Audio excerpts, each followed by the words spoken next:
Baik, ya, terima kasih Mbak Hana, Mas Dimas, sahabat Circle sekalian yang saya kasih, saya hormati. Selamat bertemu kembali dalam kuliah kita yang kedua pada malam hari ini. Dalam perjumpaan minggu lalu, kita sudah bincang-bincang tentang konsep demokrasi menurut Aristoteles. Dan untuk Aristoteles, demokrasi itu dihidupi atau dikembangkan di dalam apa yang dia namakan polis. Dan dalam pandangan Aristoteles, ada kaitan yang erat dan niscaya antara konsep hidup baik atau konsep etis dengan politik atau dengan demokrasi. Dan Aristoteles bisa kita kategorikan sebagai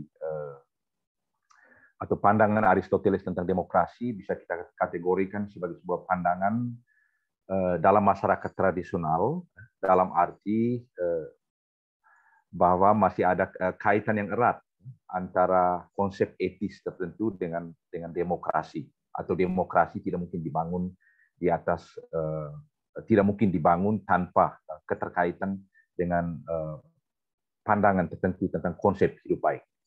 Dan pada hari ini kita membuat loncatan, ya, seharusnya sebelum bicara tentang Habermas, kita bicara tentang konsep demokrasi menurut Rousseau, tapi karena keterbatasan waktu kita langsung ke abad ke-20, abad ke-21, kita bicara tentang konsep demokrasi menurut Habermas. Dan konteksnya tentu berbeda dari konteks di mana Aristoteles hidup pada 2.500 tahun yang lalu. Konteks Habermas menulis pandangannya tentang demokrasi adalah masyarakat yang plural. Plural dalam arti kita hidup dalam sebuah masyarakat di mana ada banyak pandangan hidup, ideologi, dan konsep hidup baik. Dan konsep hidup baik tersebut sering bertentangan satu sama lain. Dan pertanyaan fundamental ialah bagaimana kita membangun kesatuan di dalam sebuah masyarakat yang plural tersebut. Dan pertanyaan besar itu yang coba dijawab oleh Habermas lewat pandangannya tentang konsep demokrasi deliberatif, dan nanti akan dilanjutkan minggu depan dalam pandangan Aristoteles yang juga akan tematisasi persoalan yang sama. Baik, saya izin share screen. Oh, sebentar. Saya belum bisa ya share screen. Bisa, Pak. Halo, bisa ya? Oh ya, sekarang sudah.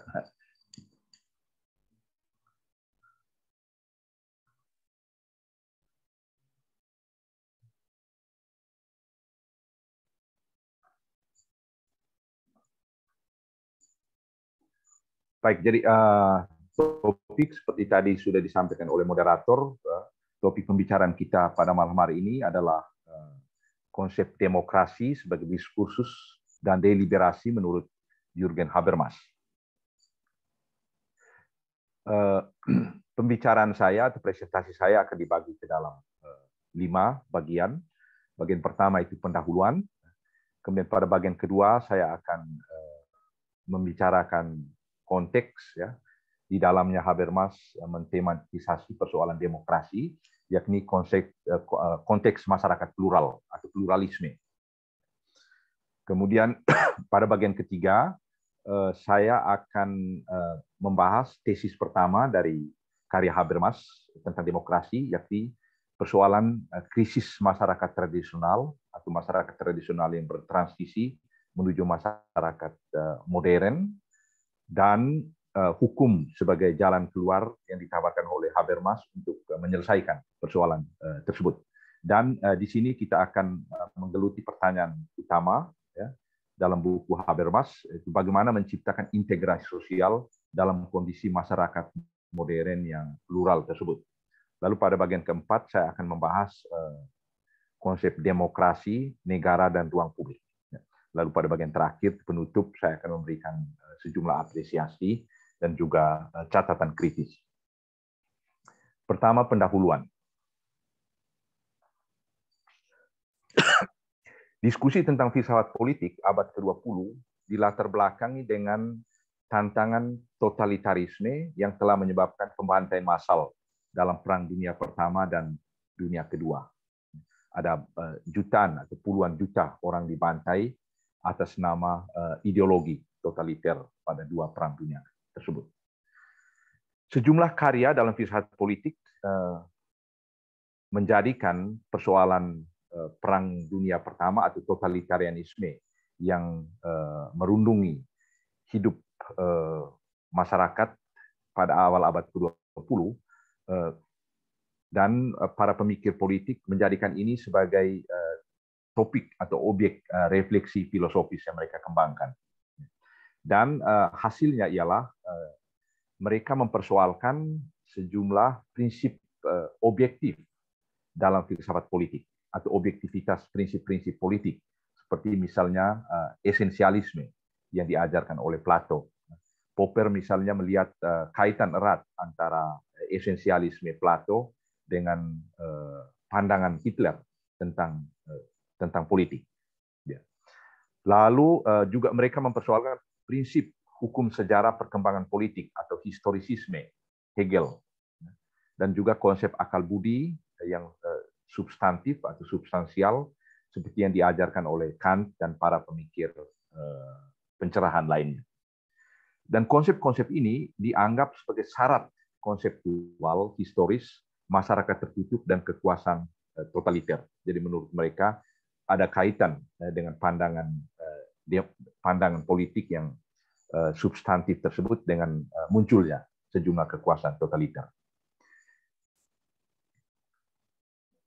Dan salah seorang pemikir politik kontemporer yang mempersoalkan hal tersebut ialah Jürgen Habermas, dan pembahasannya tentang filsafat politik itu ditulis dalam sebuah buku yang dia berjudul Faktizität und Geltung, atau dalam terjemahan Inggrisnya Facts and Norm.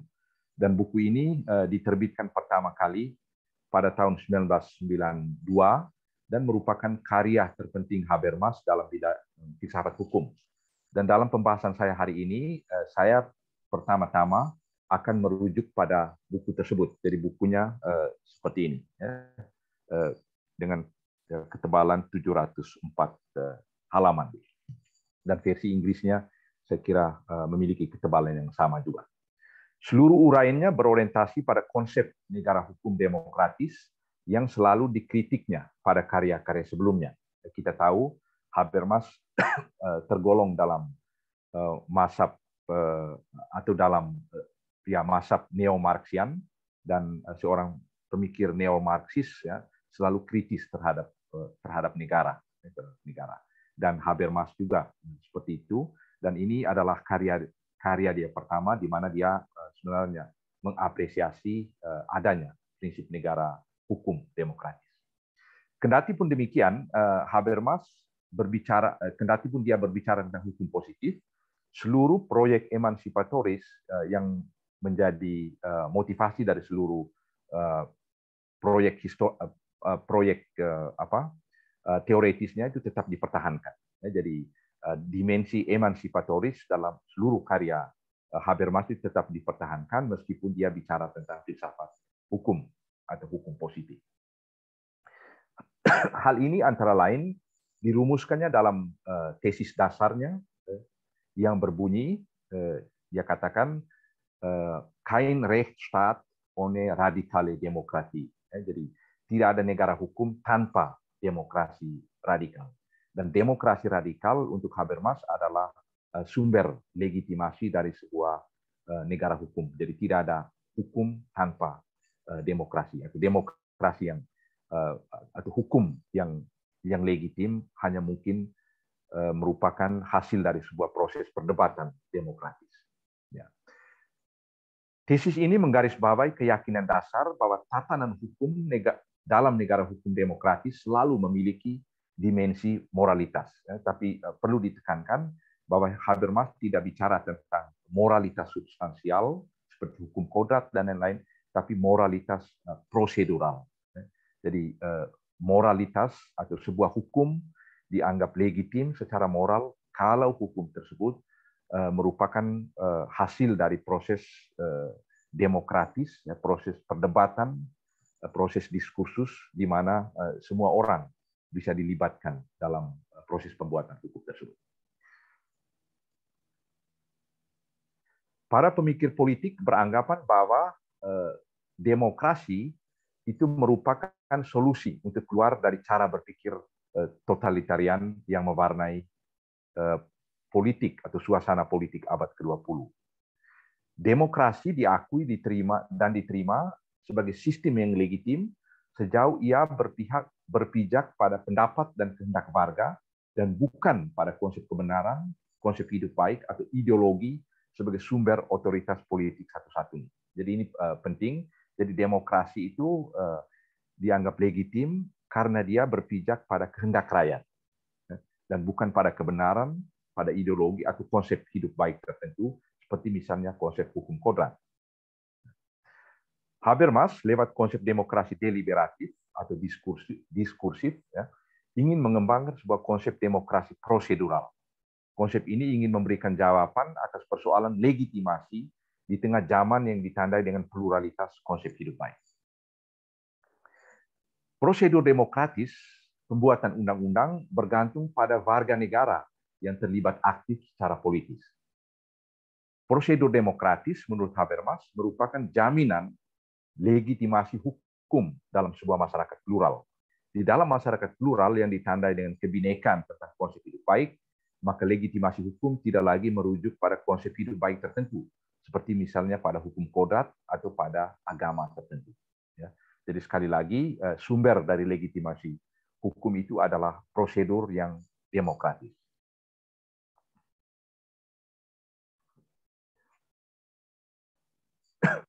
Menurut Habermas, dalam masyarakat seperti ini, prosedur demokratis yang melibatkan warga secara diskursif merupakan sumber legitimasi hukum satu-satunya. Ya, jadi demokrasi adalah sumber legitimasi hukum.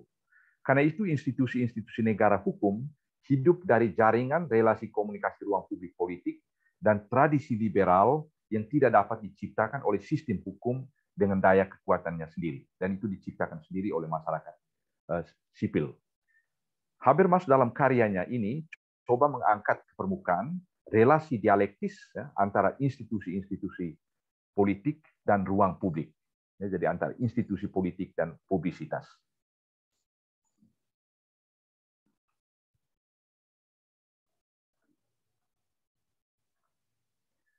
Baik, itu yang pertama, pendahuluan, ya, dari gambaran umum tentang apa yang akan kita bicarakan pada malam hari ini.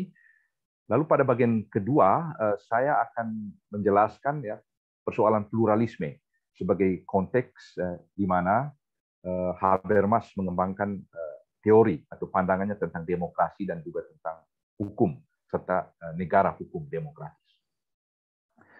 Masyarakat kontemporer menurut Habermas, tapi juga saya kira yakin dengan itu, diwarnai dengan pluralisme. Dan pluralisme itu kita bisa saksikan pada tataran sosial, tataran kultural, tataran religius dan etis. Ya. Dan pluralisme ini tentu menciptakan sebuah persoalan tentang legitimasi. Pluralisme dalam dirinya sesungguhnya bukan persoalan.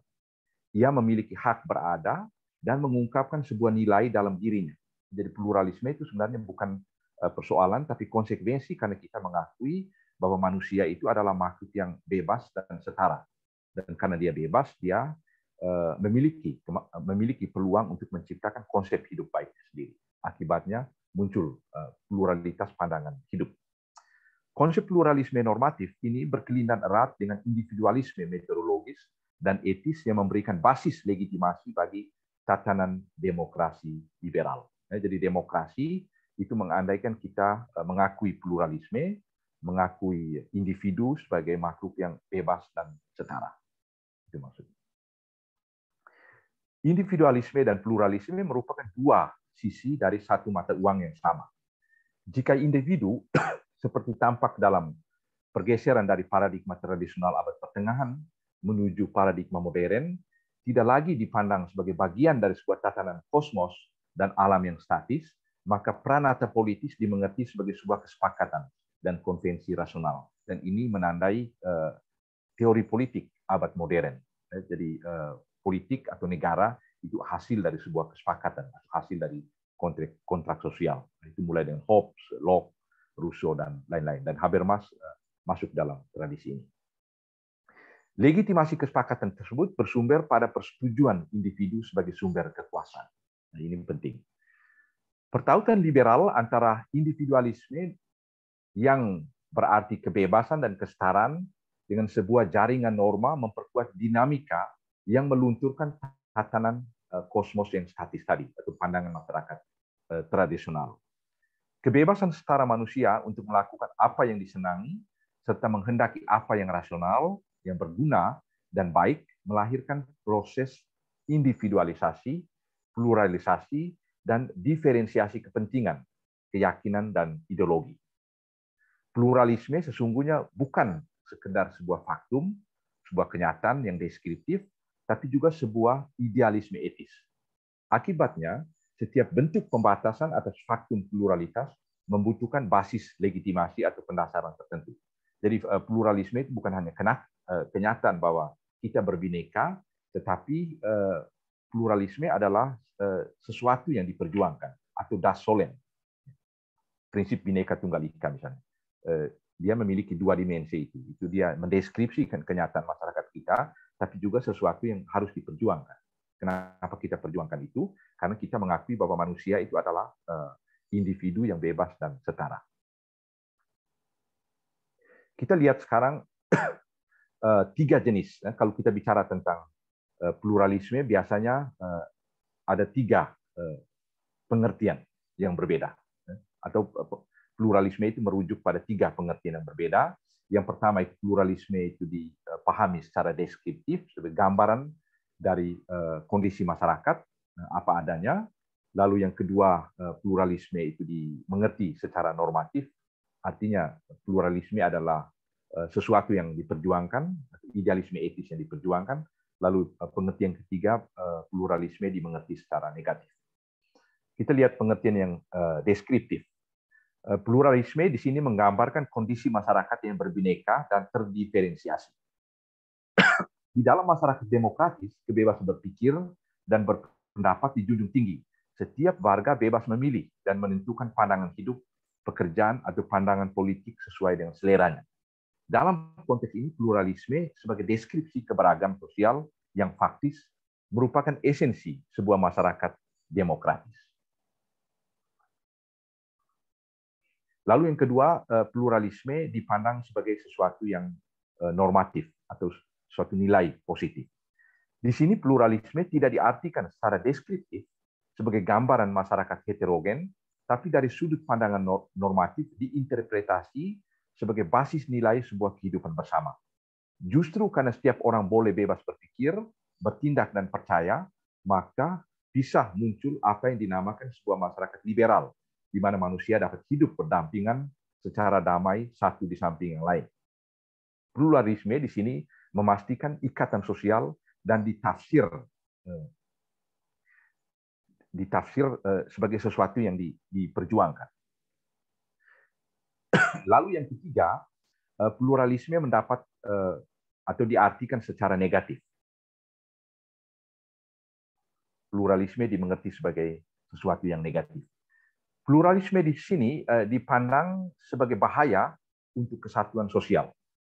Alasannya keanekaragaman pada berbagai bidang, entah itu ideologi, politik, budaya, agama, menghancurkan kohesi sosial.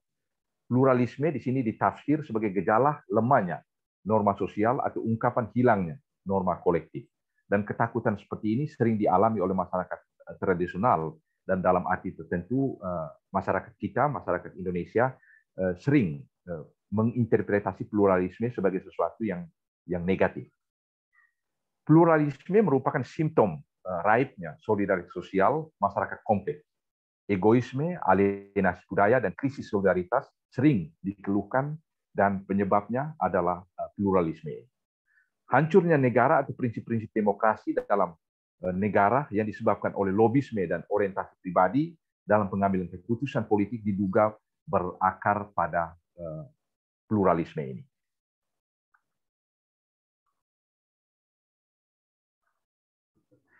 Di balik kritikan ini sebenarnya muncul kerinduan akan tuntutan akan terwujudnya sebuah kesatuan sosial.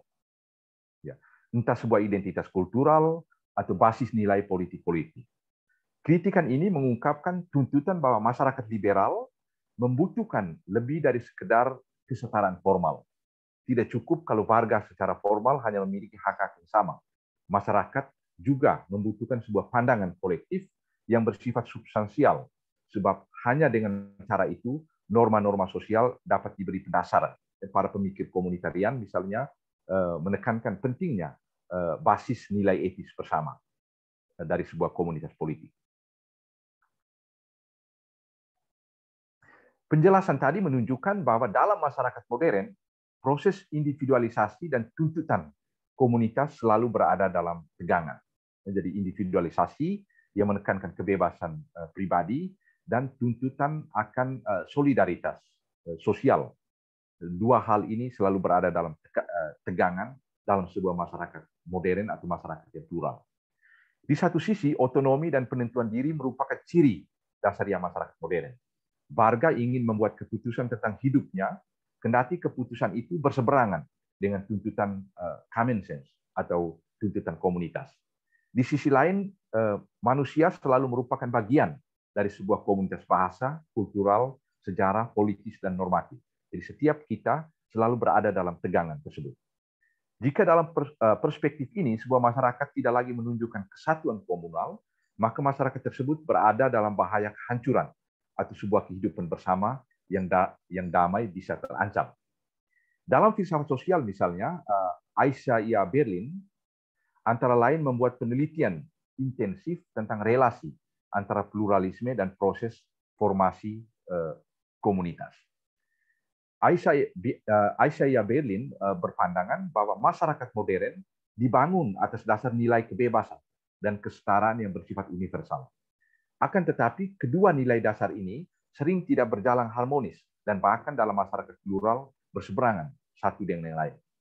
Jika terdapat tendensi harmonisasi nilai-nilai tersebut secara absolut, maka masyarakat tersebut sudah berada di ambang bahaya totalitarisme. Jadi kalau harmoni selalu mendapat penekanan berlebihan dan didewa-dewakan, maka ada bahaya masyarakat tersebut berada di ambang totalitarisme. Karena itu masyarakat modern niscaya sangat bergantung pada diskursus publik tentang penerapan nilai-nilai tersebut dalam persoalan-persoalan sosial politik yang konkret.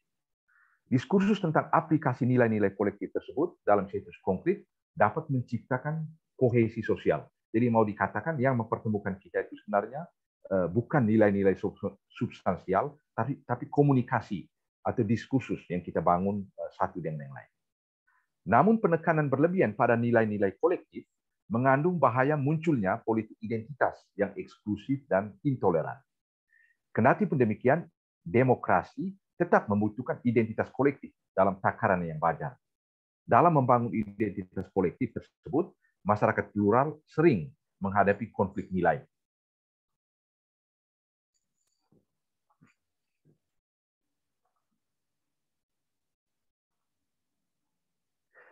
Disensus dan konflik yang ditimbulkan oleh pengakuan akan pluralisme harus ditoleransi oleh setiap individu dan juga oleh negara.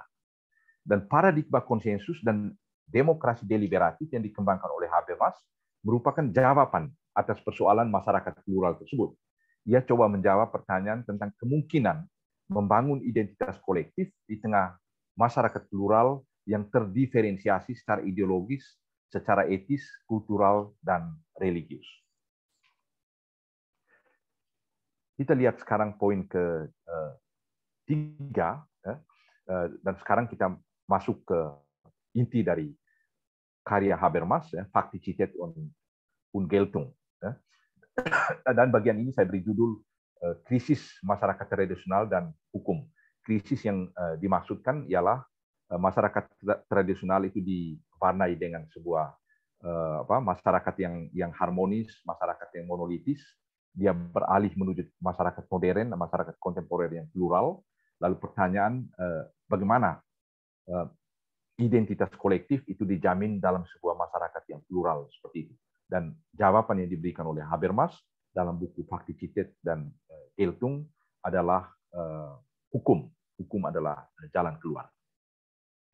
Menurut Habermas, dalam masyarakat tradisional, Lebenswelt merupakan jaminan bagi integrasi sosial. Lebenswelt itu bisa diterjemahkan sebagai dunia kehidupan. Lebenswelt tersebut diwarnai dengan adanya keyakinan kolektif yang mapan dan tidak dipersoalkan, lingkungan sosial yang familiar, dan menjamin trust satu sama lain. Jadi sebuah tradisi misalnya, tradisi budaya patriarki atau di Flores, budaya Belis, itu satu contoh Lebenswelt tradisional. Dan Lebenswelt adalah simbol sosial dan identitas kolektif masyarakat tradisional. Lebenswelt sebagai jaminan satu-satunya bagi integrasi sosial hanya dapat berfungsi di dalam masyarakat arkais, di mana institusi-institusinya dapat tampil dengan sebuah otoritas tunggal dan absolut. Jadi Lebenswelt yang tradisional ini menurut Habermas hanya bisa berfungsi dalam masyarakat tradisional atau masyarakat arkais, di mana otoritas tertinggi itu tidak dipersoalkan, tidak diperdebatkan. Dia berlaku secara absolut. Jadi di sana berlaku the king can do no wrong, atau prinsip the king can do no wrong. Namun dalam perjalanan evolusi sosial, otoritas ini mulai diguncang dan diperdebatkan. Proses diferensiasi sosial menciptakan risiko konflik dan perbedaan pendapat dan juga disensus. Pertanyaannya bagaimana konsensus dan integrasi sosial dapat diciptakan dalam masyarakat seperti ini. Contoh untuk kami di Flores misalnya cukup lama Belis, Belis dalam sebuah kebudayaan patriarki itu diterima sebagai sesuatu yang tidak dipersoalkan.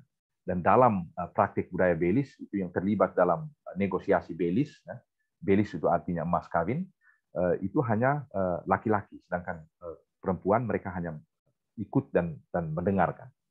Kemudian muncul fenomen seperti kekerasan dalam rumah tangga, kekerasan terhadap perempuan.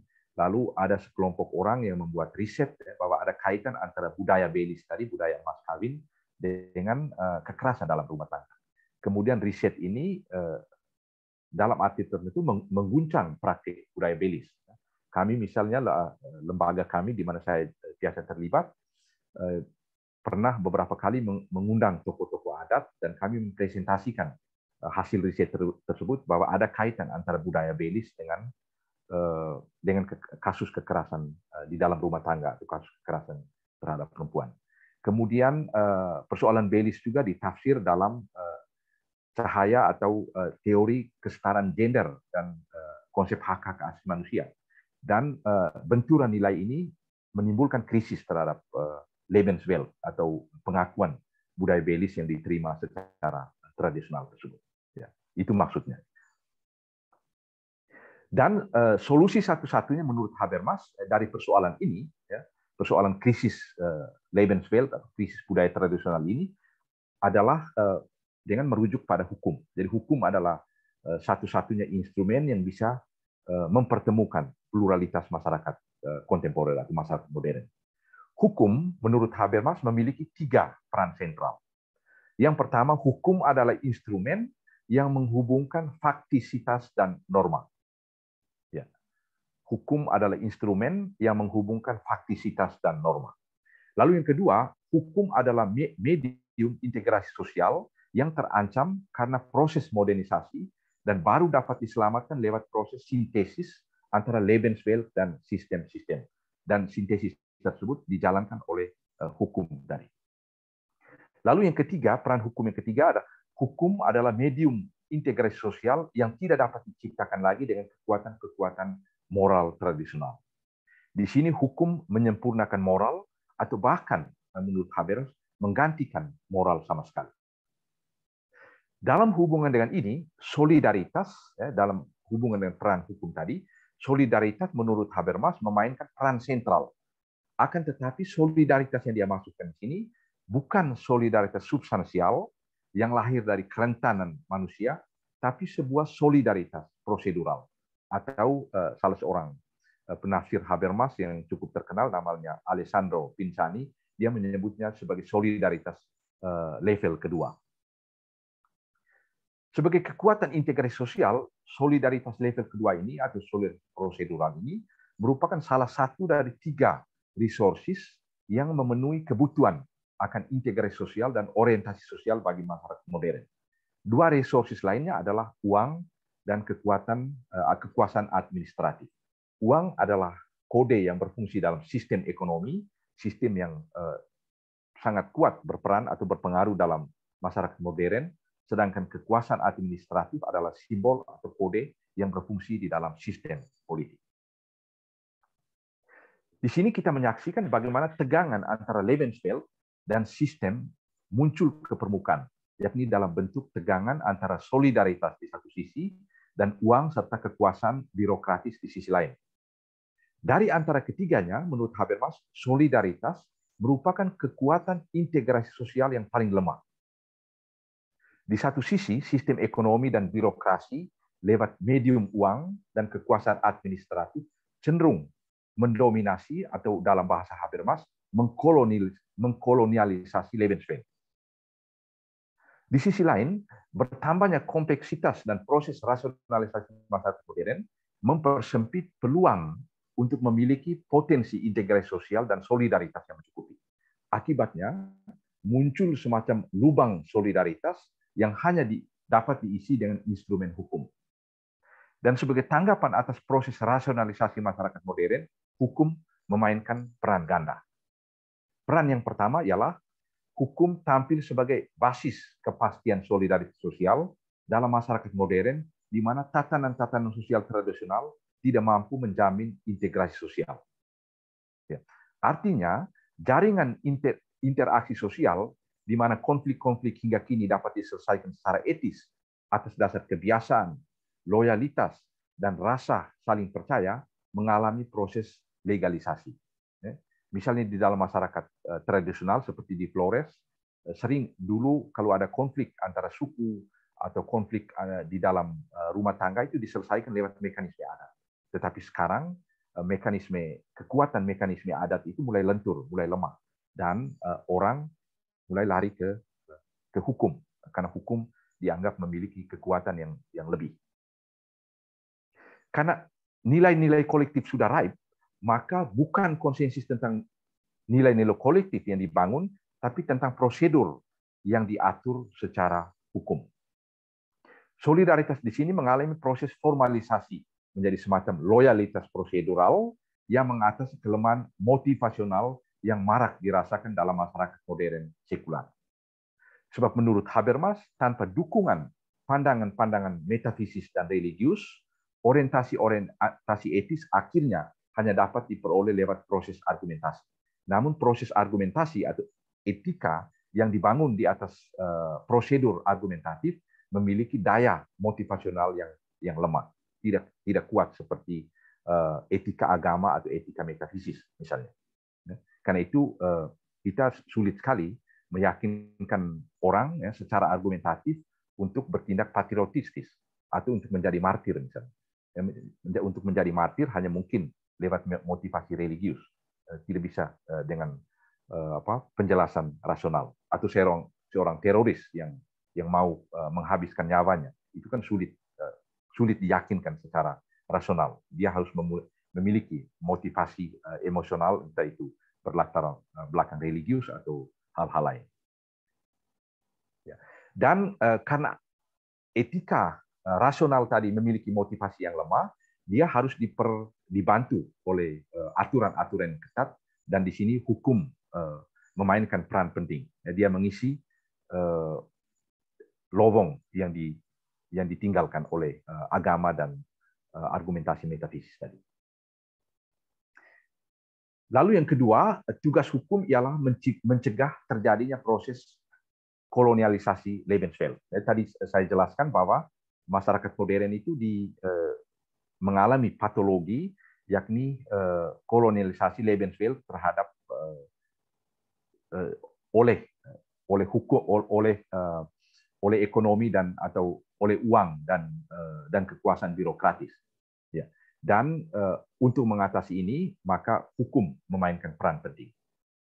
Jadi media penggerak sosial uang dan kekuatan birokratis itu dijangkarkan di dalam Lebenswelt lewat proses institusionalisasi secara hukum, sistem pasar, dan organisasi birokratis. Jadi untuk menjinakkan kekuatan uang dan juga kekuasaan birokratis, maka hukum itu berperan penting. Atas dasar premis ini, hukum mendapatkan fungsi penghubung antara sistem dan Lebenswelt dan menjadi sabuk pengaman agar solidaritas dalam bentuk yang abstrak namun mengikat ditransformasi ke dalam relasi anonim sebuah masyarakat yang kompleks, masyarakat modern. Fungsi ganda hukum modern ini memiliki konsekuensi politis. Saya mengutip Habermas, dia katakan penyempurnaan yang niscaya terhadap proses legalisasi seluruh relasi sosial yang mungkin membentuk proses universalisasi status warga negara yang terinstitusionalisasi secara hukum publik. Ya. Dan inti dari kewarganegaraan ini menciptakan hak-hak partisipasi politik. Hak partisipasi politik tersebut tentu saja hanya mungkin di dalam sebuah demokrasi. Hukum merupakan jalan keluar satu-satunya untuk menyelesaikan persoalan yang disebabkan oleh patologi kolonialisasi atas Lebenswelt tadi. Sebab hukum hanya legitim jika ia diciptakan di dalam sebuah prosedur pembuatan undang-undang yang demokratis. Dengan demikian, prosedur demokratis berkontribusi untuk mereduksi kompleksitas masyarakat modern. Karena itu untuk Habermas, demokrasi bukan saja sebuah bentuk negara yang mungkin dan salah satu dari model-model di mana kita dapat menciptakan tatanan hukum. Lebih dari itu, demokrasi menurut Habermas adalah sistem satu-satunya yang dapat menciptakan sebuah tatanan hukum yang demokratis. Jadi tidak mungkin ada hukum yang legitim tanpa demokrasi. Ini penting untuk diingat, jadi tidak ada hukum yang legitim tanpa demokrasi. Dan pandangan ini dikembangkan lebih lanjut oleh Habermas ketika dia bicara tentang paradigma hukum prosedural. Dan paradigma hukum prosedural ini dijelaskan oleh Habermas dalam distingsi dengan dua paradigma yang lain yang menurut dia cacat, yakni paradigma hukum liberal dan paradigma hukum sosial. Paradigma hukum liberal itu menurut Habermas memberikan penekanan berlebihan pada bentuk otonomi individual atau otonomi privat dan menjadikan hukum pertama-tama sebagai alat untuk melindungi otonomi privat tersebut. Dan masyarakat kapitalistis dia memberikan penekanan berlebihan pada paradigma hukum liberal ini. Sedangkan paradigma hukum sosial memberikan perhatian khusus pada otonomi publik dan menjadikan hukum sebagai medium di mana otonomi publik tersebut baru dapat mengembangkan dirinya. Berbeda dengan kedua model paradigma hukum tadi, paradigma hukum prosedural yang diwakili oleh Habermas bertolak dari pandangan bahwa warga negara adalah serentak tujuan dan pencipta norma-norma hukum tersebut. Jadi warga negara itu bukan hanya tujuan dari hukum, tapi dia juga adalah pencipta dari hukum itu. Jadi Habermas coba memadukan dua paradigma tadi yang dikritiknya. Habermas memandang kedua paradigma terdahulu sebagai manifestasi gambaran manusia dan masyarakat yang didominasi oleh tatanan masyarakat ekonomi kapitalis. Jadi untuk mengatasi persoalan dominasi kapitalisme dalam demokrasi, Habermas menganjurkan paradigma hukum prosedural. Paradigma liberal berpandangan bahwa masyarakat kapitalistis memenuhi harapan akan keadilan sosial lewat pencapaian kepentingan privat secara otonom. Jadi keadilan sosial itu terwujud kalau setiap individu difasilitasi untuk meraih kepentingan-kepentingan pribadi. Sebaliknya paradigma negara sosial melihat kerja-kerja liberal tersebut sebagai jalan yang menghancurkan impian akan keadilan sosial. Dan menurut Habermas, ketegangan antara kedua paradigma ini menunjukkan bahwa baik paradigma sosial maupun paradigma hukum liberal, dua-duanya terkooptasi di dalam sebuah masyarakat liberal. Dan untuk dapat memenuhi perannya sebagai jaminan integrasi sosial, hukum harus legitim. Sebab produk hukum yang tidak legitim tidak dapat diterapkan. Dan menurut Habermas, hukum hanya dipandang legitim jika tujuan dan subjek hukum itu satu dan sama. Habermas karena itu menolak segala bentuk paternalisme di mana hanya tujuan hukum yang mendapatkan perhatian atau diabaikan. Jadi tidak cukup menurut dia bahwa hukum itu baik, dan prosedur pembuatannya tidak melibatkan masyarakat, diserahkan kepada para teknokrat. Itu menurut Habermas tidak cukup. Jadi hukum yang baik itu harus mencakupi tujuan hukum itu sendiri, tapi juga prosedur pembuatan hukum itu harus melibatkan masyarakat. Karena itu paternalisme dalam pembuatan hukum ditolak. Legitimasi hukum berpijak pada sebuah desain komunikatif. Sebagai peserta diskurs rasional, para subjek hukum harus dapat memeriksa entah sebuah norma yang sedang diperdebatkan dapat memperoleh persetujuan dari semua yang secara potensial terdampak hukum tersebut. Misalnya kita atau para legislator dan pemerintah mendiskusikan tentang untuk menjawab pertanyaan apakah aborsi itu boleh atau tidak. Menurut Habermas, tidak cukup yang dilibatkan dalam diskusi itu hanya manusia yang hidup yang bisa berpikir secara rasional, tapi juga para peserta diskursus harus juga masuk ke dalam posisi mereka yang sedang didiskusikan. Dalam hal ini posisi janin yang akan diaborsi. Itu maksudnya prinsip ini. Jadi persetujuan dari mereka yang terdampak dari hukum yang akan dihasilkan. Jadi tatanan hukum mensyaratkan kerjasama antara subjek-subjek yang saling mengakui dalam posisi setara dan bebas. Artinya, otonomi publik subjek-subjek hukum sama persis atau memiliki asal-usul yang sama dengan otonomi privat. Setiap orang memiliki hak untuk berpartisipasi dalam proses pembuatan hukum. Jika tidak, maka hukum yang ditetapkan dianggap tidak legitim. Dan partisipasi para subjek hukum dalam proses pembuatan undang-undang hanya mungkin di dalam demokrasi. Karena itu hukum yang legitim dan demokrasi berkelindan satu dengan yang lain. Habermas hanya memahami hukum sebagai norma-norma hukum yang lahir dari prosedur demokratis. Hukum yang legitim, hukum yang adil, dan hukum yang diciptakan secara demokratis adalah satu dan sama.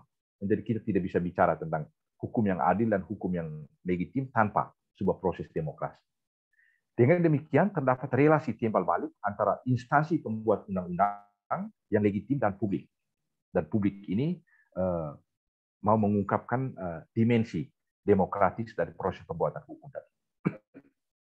Di dalam paradigma prosedural, publik tidak dipandang hanya sebagai latar depan kompleks parlemen, tapi sebagai periferi yang memberikan impuls yang menjadi bagian dari pusat arena politik. Baik, sekarang kita masuk ke bagian yang keempat. Kita akan membicarakan tentang apa itu konsep demokrasi deliberatif, lalu kaitan dengan negara atau pembentukan negara, dan juga tentang peran ruang publik. Dan pembicaraan tentang ini dibahas oleh Habermas dalam bab 3 dari bukunya berjudul Faktizität und Geltung. Dan di dalam bab 3 ini, Habermas juga pada bagian awal dia membahas tentang 3 jenis hak, 3 jenis hak privat atau hak sipil yang dimiliki oleh setiap warga negara. Yang pertama itu hak atas kebebasan subjektif yang setara dan seluas-luasnya. Hak atas kebebasan subjektif, misalnya kebebasan mengikuti hati nurani, kebebasan beragama, kebebasan berpikir, itu masuk dalam di sini. Lalu yang kedua, hak atas status keanggotaan yang bebas pada sebuah asosiasi hukum, hak berkumpul, hak menjadi warga dari sebuah negara. Lalu ketiga, hak atas perlindungan hukum secara individual. Dan ketiga kelompok hak ini tergolong dalam kategori otonomi privat atau dalam teori hak asasi manusia yang kita kenal dengan hak-hak sipil. Kemudian terdapat juga hak yang keempat, yakni hak atas kesempatan yang sama untuk berpartisipasi dalam proses formasi opini publik dan kehendak publik. Ya. Itu masuk dalam hak politik, hak untuk berpartisipasi dalam menentukan kebijakan publik. Dan proses ini berkaitan dengan otonomi politik warga negara. Dan semua hak ini berimplikasi pada jenis hak yang kelima menurut Habermas, yakni hak untuk mendapatkan kondisi hidup yang perlu guna terciptanya peluang yang sama untuk menikmati hak-hak warga nomor 1 sampai nomor 4. Jadi 3 hak sipil ditambah dengan hak politik, hak untuk mengambil bagian dalam kehidupan publik. Dan Habermas menekankan pentingnya hak partisipasi atau aspek partisipatif dalam teori demokrasi diskursif. Karena itu ia menyejajarkan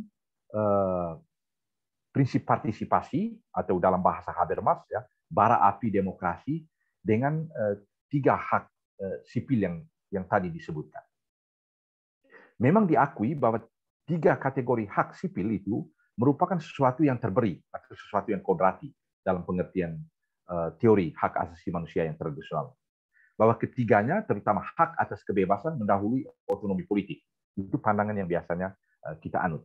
Hak-hak ini merupakan syarat seharusnya yang memungkinkan pelaksanaan otonomi politik. Namun di sisi lain, sebagai syarat yang memungkinkan, hak-hak tersebut tidak dapat membatasi kedaulatan pembuat undang-undang. Ya. Dalam beberapa bagian menjadi jelas bahwa teori diskursus negara hukum demokratis mengikuti pandangan Rousseau tentang kontrak sosial, terutama ketika ketiga kategori hak itu dinyatakan bergantung pada kekuasaan demokratis soveren. Jadi menurut Habermas kita tidak bisa bicara tentang hak-hak privat tadi atau hak-hak sipil di luar sebuah komunitas politik. Jadi hak-hak sipil itu adalah ciptaan dari sebuah komunitas politik, yakni komunitas politik yang demokratis. Dengan demikian, tidak ada lagi prinsip hak dasar yang berada di luar proses keputusan politik. Nah, ini menjadi sebuah tesis yang agak kontroversial kalau kita melihat hak sipil atau hak asasi manusia itu generasi pertama sebagai hak yang kodrati, yang bukan merupakan ciptaan dari sebuah institusi politik. Jadi menurut pandangan ini, soveren merupakan sumber syarat-syarat di mana ia menjalankan otonomi politik. Hak-hak dasar yang dikonstruksikan tadi memang bersifat konstitutif bagi setiap asosiasi subjek hukum yang bebas dan setara. Namun keberadaan hak-hak dasar tersebut membutuhkan kekuasaan negara yang dapat memberikan jaminan kepastian jangka panjang. Di sini kita lihat Habermas dalam analisisnya agak mirip dengan Hannah Arendt ketika Hannah Arendt berbicara tentang hak untuk memperoleh hak. Jadi menurut Hannah Arendt, hak-hak apa yang kita sebut hak asasi manusia itu hanya mungkin terwujud di dalam sebuah sistem republikan. Dan di sini Habermas sebenarnya mengembangkan sebuah teori yang hampir sama. Dan hukum dan kekuasaan politik memiliki asal-usul yang sama. Hukum membutuhkan kekuasaan politik agar memiliki pengaruh jangka panjang. Kekuasaan eksekutif, organisasi, dan sanksi negara harus diatur menurut hukum agar memiliki basis legitimasi. Negara sebagai kekuasaan eksekutif dan lembaga resmi pemberi sanksi sangat dibutuhkan agar hukum dapat dijalankan.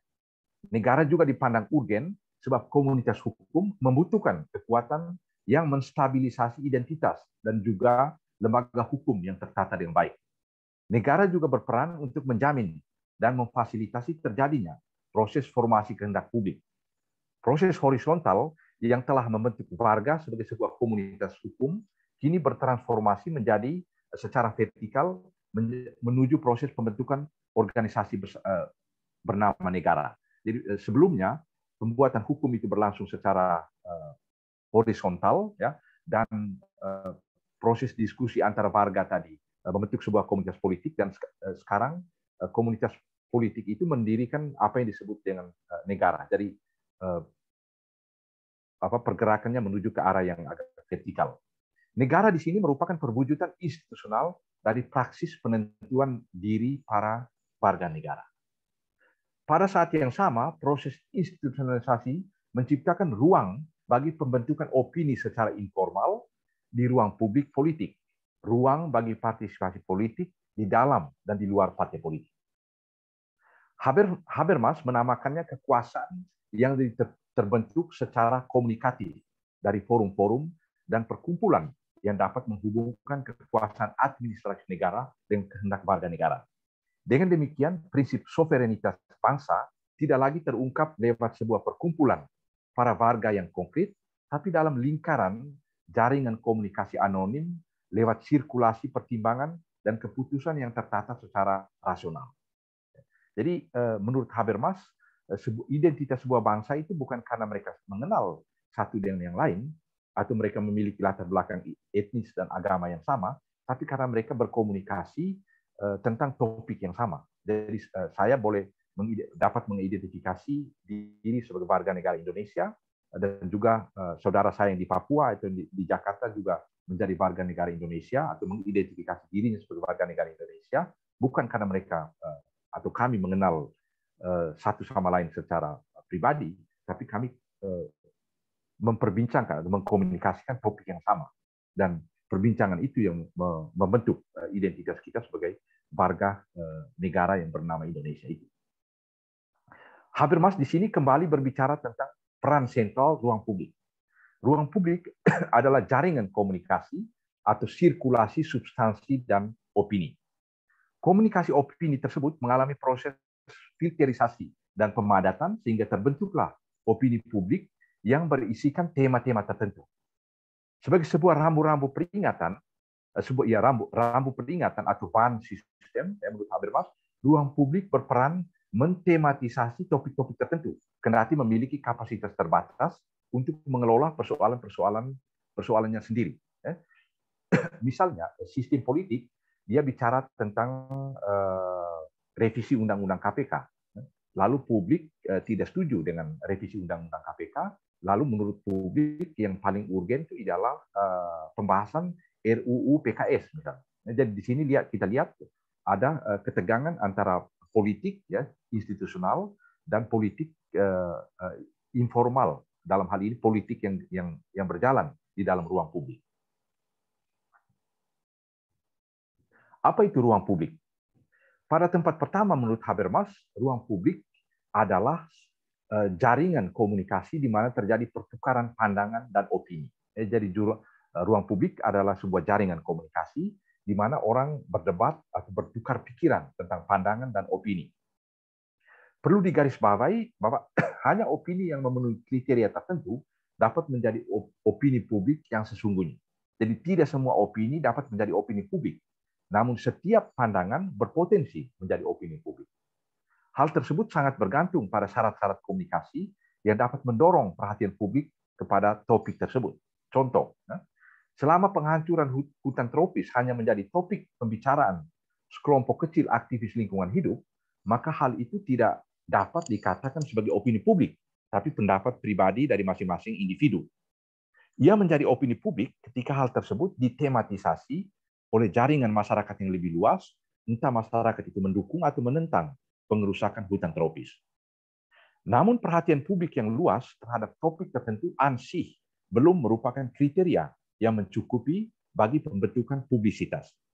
Kriteria yang menentukan menurut Habermas dalam definisi opini publik bukanlah keberadaan sebuah publikum, melainkan adanya proses komunikasi yang berlangsung dalam ruang publik tersebut.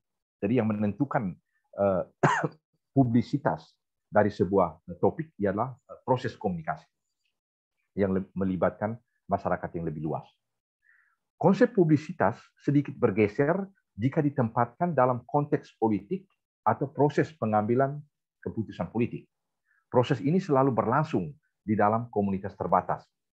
Di sini, publisitas berkaitan dengan jumlah individu yang terbatas, yakni para individu yang terkena dampak atau memiliki pengaruh atas proses pengambilan keputusan. Dengan demikian, terdapat relasi antara ruang publik informal atau yang tidak terinstitusionalisasi di satu sisi dan institusi formal politik di sisi lain. Publik memberikan reaksi dan mempersoalkan keputusan institusi atau mengangkat aspek yang tidak diperhatikan oleh institusi. Reaksi publik tersebut memprovokasi institusi untuk merevisi keputusannya atau mengambil keputusan baru sama sekali. Misalnya beberapa minggu lalu dua partai politik melemparkan ke publik tentang wacana penundaan pemilu. Lalu wacana ini mendapat atau anjuran ini mendapat protes dari publik. Kemudian partai-partai politik terpaksa merevisi anjuran mereka itu. Lalu sekarang wacana baru tentang amandemen konstitusi agar presiden bisa menjabat 3 periode, tapi juga mendapat kritikan dan perlawanan keras dari publik. Nanti kita lihat apakah institusi formal akan menanggapi protes dari publik tadi. Di sini kita lihat gerakan politik di ruang publik bertransformasi menjadi kekuasaan politis. Sebab gerakan-gerakan tersebut mempengaruhi keyakinan para pengambil keputusan yang berwenang dalam sistem politik dan juga berdampak pada perilaku para pemilih, anggota parlemen, birokrat, dan lain-lain. Sebenarnya sebuah partai politik yang rasional, kalau mau didukung, dia harus mendengarkan apa yang dikatakan oleh publik. Presiden kita pernah mengatakan bahwa demokrasi artinya mendengarkan suara rakyat. Suara rakyat di mana? Suara rakyat di ruang publik. Jaringan komunikasi ruang publik dengan itu menampilkan diri sebagai instrumen penting untuk mencegah proses penyempitan praktik kekuasaan politik pada lingkaran kecil elit politik guna membuka partisipasi warga lebih luas dalam proses politik. Dan saya kira ini kontribusi yang sangat penting dari konsep demokrasi deliberatif Habermas. Habermas berpandangan bahwa proses demokratisasi kekuasaan hanya mungkin terjadi jika jalur komunikasi antara warga dan pengambilan keputusan politik menjadi jalur aliran kekuasaan. Artinya kekuasaan politik informal dan kekuasaan politik institusional membangun jaringan pengaruh dialektis. Mereka berkomunikasi dan saling berpengaruh.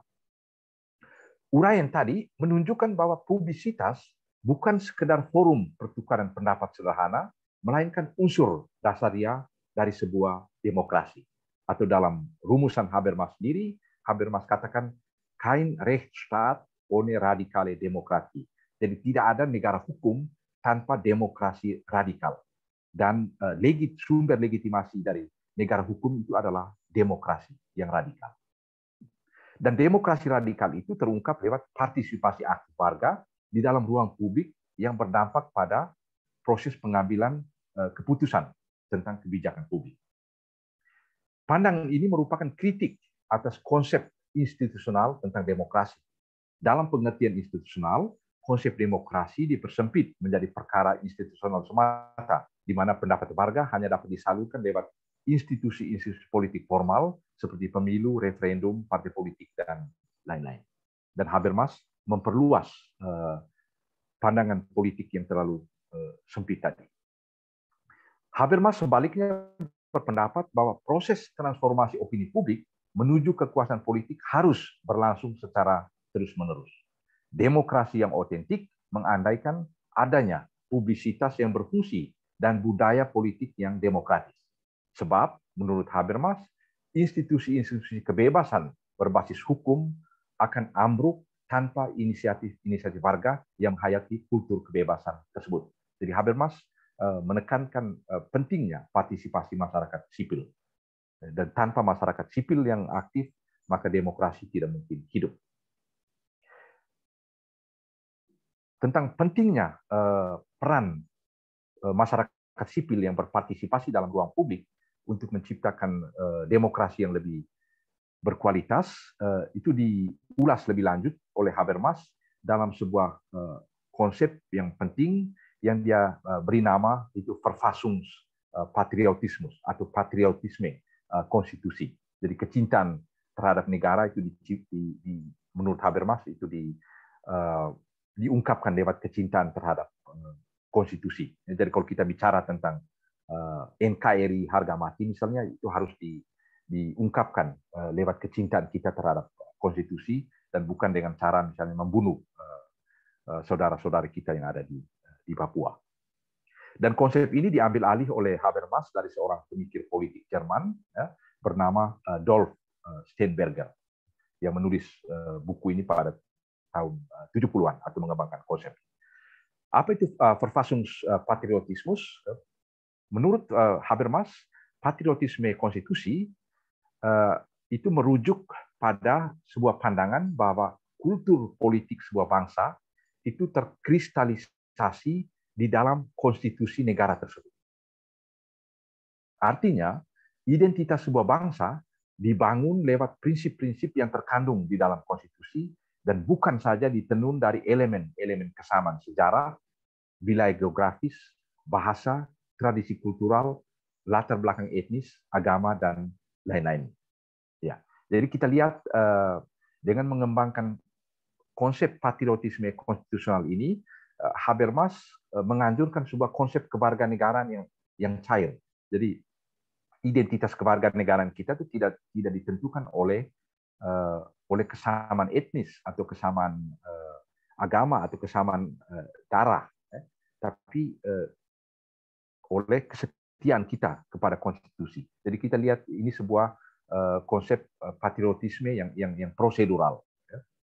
Dan Habermas menekankan pentingnya afinitas identitas kolektif sebuah bangsa pada prinsip-prinsip universal negara hukum dan demokrasi. Bangsa modern berbasis kewargaan tidak menemukan dan merumuskan identitasnya di dalam kesamaan etnis kultural, melainkan lewat praksis kewargaan yang secara aktif mengartikulasikan hak-hak komunikasi dan partisipasi publik. Dan dengan ini kita bisa mengatasi persoalan rasisme di dalam politik atau di dalam sebuah negara. Jadi kecintaan kepada negara itu tidak ditentukan oleh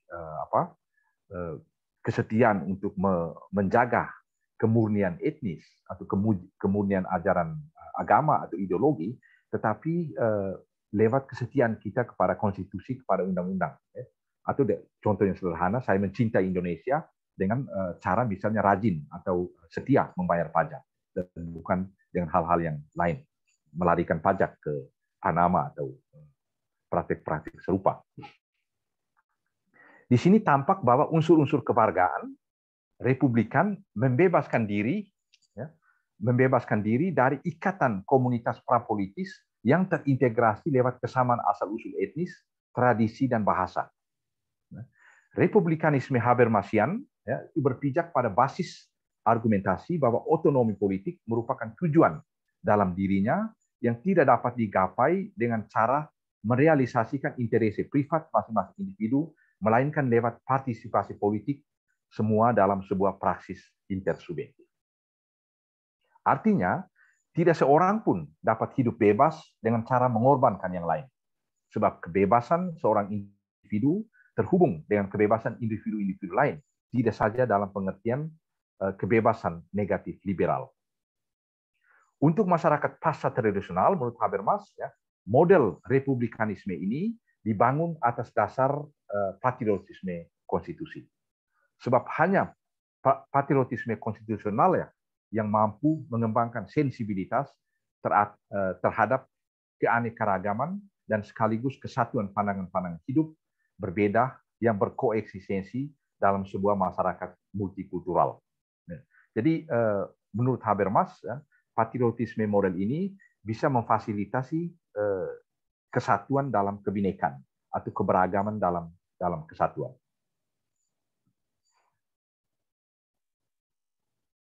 Baik, itu kira-kira secara singkat sejumlah tesis dasar yang dikembangkan oleh Habermas di dalam bukunya berjudul Faktizität und Geltung.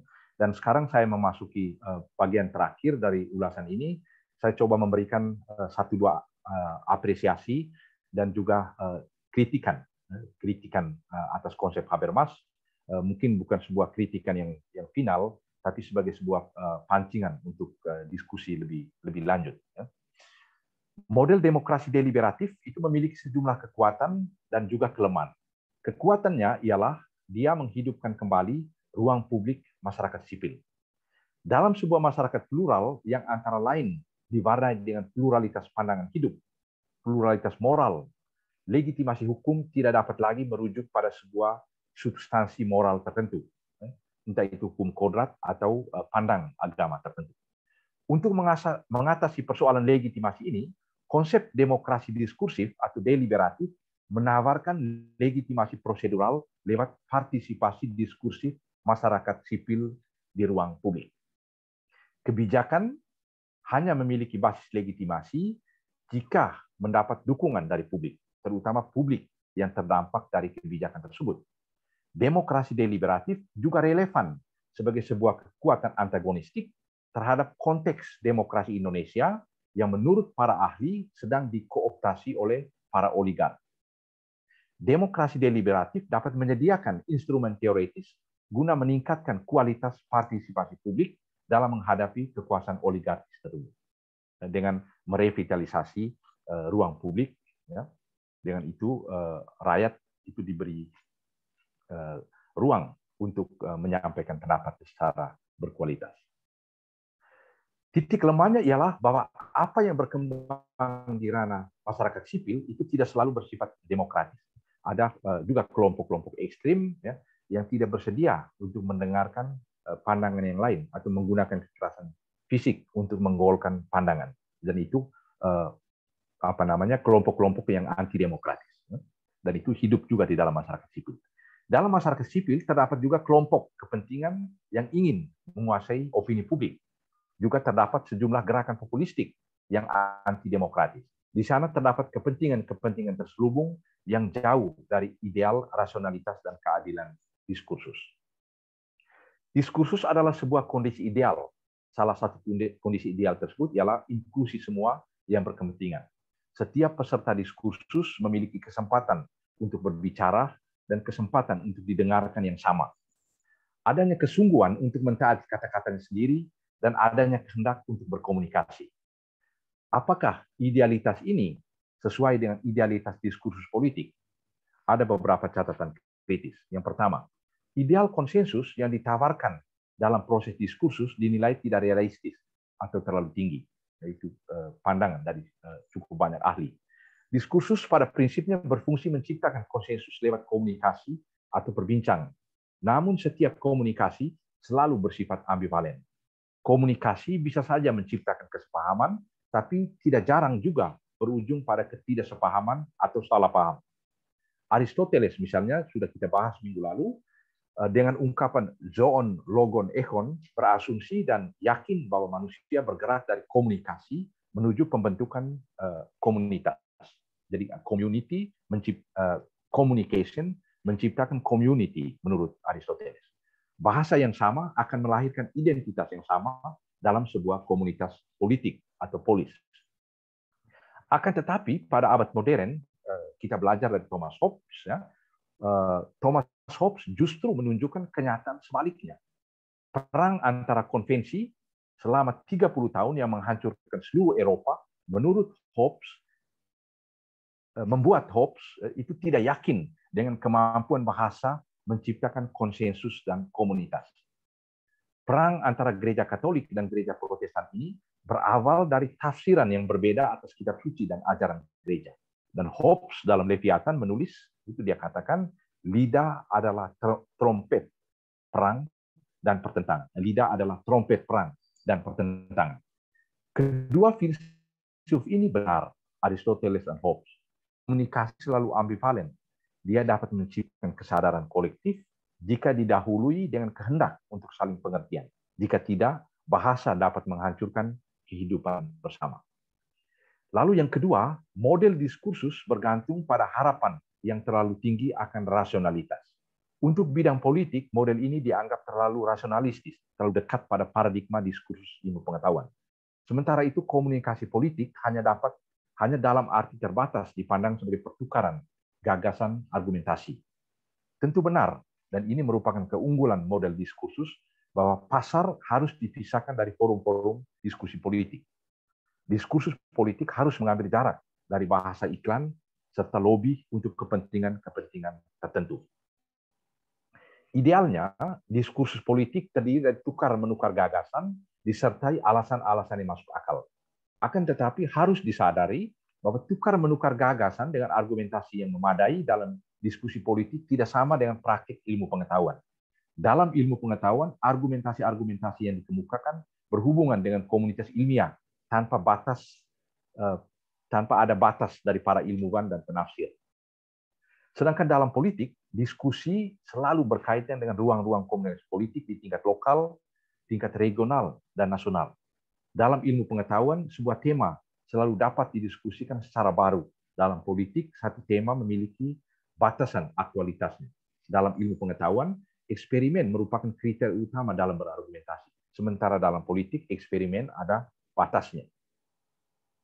Lalu yang ketiga, patut diragukan apakah diskursus mampu menciptakan sendiri syarat-syarat diskursus itu. Syarat-syarat seperti kehendak atau kemauan baik untuk berkomunikasi, respek terhadap pandangan orang lain, dan kejujuran untuk berpegang teguh pada ucapan sendiri harus sudah ada sebelum diskursus dimulai dan bukan merupakan produk dari diskursus itu. Lalu keempat, model diskursus kurang memperhatikan peran pengambilan keputusan atau decision.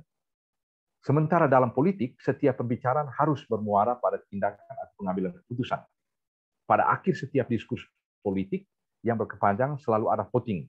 Kemudian suara dihitung tanpa dipertimbangkan apakah alasannya berkualitas atau tidak. Semua suara dianggap sama. Hal yang menjengkelkan tentunya. Tapi dalam setiap demokrasi, kita harus memperhitungkan hal itu. Diskusi politik harus terarah pada proses pengambilan keputusan. Di sisi lain, orang dapat mempersoalkan bahwa diskusi tentang basis hukum negara dan demokrasi berkaitan dengan ikhtiar memberikan pendasaran atau basis argumentasi. Bukan kebetulan jika para pendiri negara Amerika Serikat misalnya merujuk pada kebenaran yang eviden ketika mencari basis normatif konstitusi negaranya. Demikian pun Kant mendasarkan teori hukumnya atau Rechtslehre pada kodrat ya, atas kebebasan atau hak kodrati atas kebebasan, angeborenes Recht. Demikian pun dalam usahanya untuk merumuskan hak dasar secara otonom, teori demokrasi deliberatif yang radikal terperosok ke dalam kehendak yang memberikan kewenangan legitimasi kepada soveren. Karena Habermas katakan hak-hak sipil, 3 hak sipil itu hanya mungkin ada di dalam sebuah komunitas politik. Di luar itu tidak mungkin terbentuk. Baik, saudara-saudari, itu kira-kira kritik yang bisa disampaikan atas konsep demokrasi deliberatif dari Jürgen Habermas. Tentu kritik ini bukan sesuatu yang final. Kalau Habermas sendiri mendengar, pasti dia akan menolak sejumlah kritik ini. Tapi baiklah kita menjadikan kritik ini sebagai basis untuk diskusi kita yang lebih lanjut. Ya. Baik, ya terima kasih atas perhatian atas presentasi saya yang cukup lama, dan saya kembalikan mic kepada moderator, kepada Mbak Hana.